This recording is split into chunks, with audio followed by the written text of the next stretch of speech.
Hey, welcome back, everybody. We're going to talk today a little bit about self-defense and what to do when a critical incident occurs. Before we go any further, if you like this page, subscribe, share it with your friends, like the video.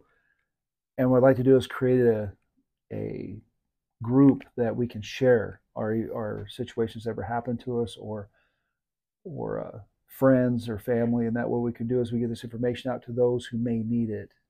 That's my biggest concern is I want people to be safe.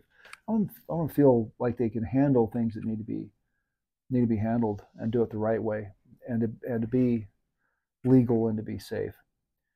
Okay, what we're going to do is talk about something today is the before, during, and after a critical incident. This is all part of situational awareness. The before is, well, I'm aware of my surroundings, but did I set up a plan? Did I put myself in a position where I can't get out? I can't move. I'm backed in a corner. Am I in an office that only has one door? How can I get out of it if we get in a situation that I'm fighting for my life? So before I have to set up my environment of how can I get away from this thing altogether? Do I really want to have a confrontation with somebody, or can I just avoid it by walking away? The during part is the same thing. I've got to look at as if I am in a fight, then can I move? Can I get my weapon out? Can I move to a place of cover?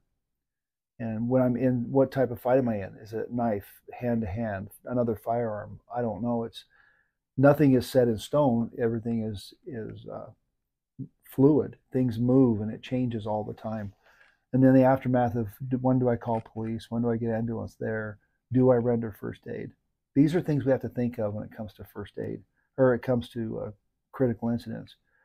I'm gonna play a video, and in this video, it's an individual who is pulling his boat out of the lake. It's an older video. He's pulling his boat out, and these guys record people launching their boats and landing their boats. And people don't like being recorded.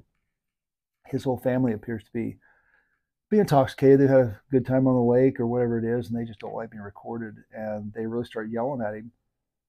This guy is standing in the parking lot, continuously recording him, and he doesn't think about leaving, about backing off or stopping. The older gentleman gets out of his vehicle and starts walking back towards him. They're arguing the entire time, and you'll see how fast this happens. There's no actual attack, but you'll see how fast this goes down and the type of training you're going to need to be able to get your lethal force out if you need to use it. Because there's something you have to remember is 3-3-3, 3 feet, 3 seconds, 3 rounds. That's usually your self-defense cases. It happens that fast, that close.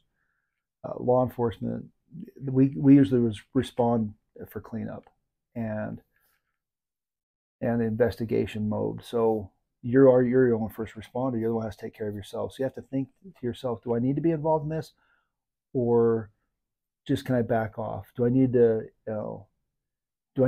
stay involved, stay arguing, stand my ground? Do I need to inject myself into this situation where I could just walk away? You got to think about that part of it. So let's play the video, and you'll see really quick, just hear a few seconds of it. The older gentleman's just arguing, telling him to go away, to stop recording, and he continues to walk towards the guy. As he's walking towards him, he continues telling him. The rest of the family's getting fired up too, and they keep yelling back, and they keep telling him what he's doing is wrong. Well, the old guy starts picking up pace. He picks the pace up. He's pointing to him, he's telling him, he's angry with him. He gets right up next to him. This guy allows him, and then he slaps at the phone, and his knife comes out that fast. If he wanted to stick this guy, he was right there that close, and it was that fast. See the video when the knife comes out right after he slaps the phone. That knife is out in his hand, and this guy still has no weapon in his hand, and he's standing his ground. Where the best thing to do in a situation like this is create distance. Just back up, get as much distance as you can. If you do have a form of self-defense, you pull it. At this point, the guy at least backed off and he listened to him. It doesn't happen all the time. We can't gamble our lives on that. So would you call the police at this point? I would. I definitely would, because this guy can always come back and he'll call the police himself and say he threatened me. So I've seen it before. I've seen it where the first person, the aggressor, has called law enforcement, and put the blame on the person, the victim. So just beware, do the right training, get yourself in those situations at the range where you have to get your weapon out quickly, practice moving, never stand still, never have a flat range. And stay safe out there and keep your head on a swivel. Have a great day.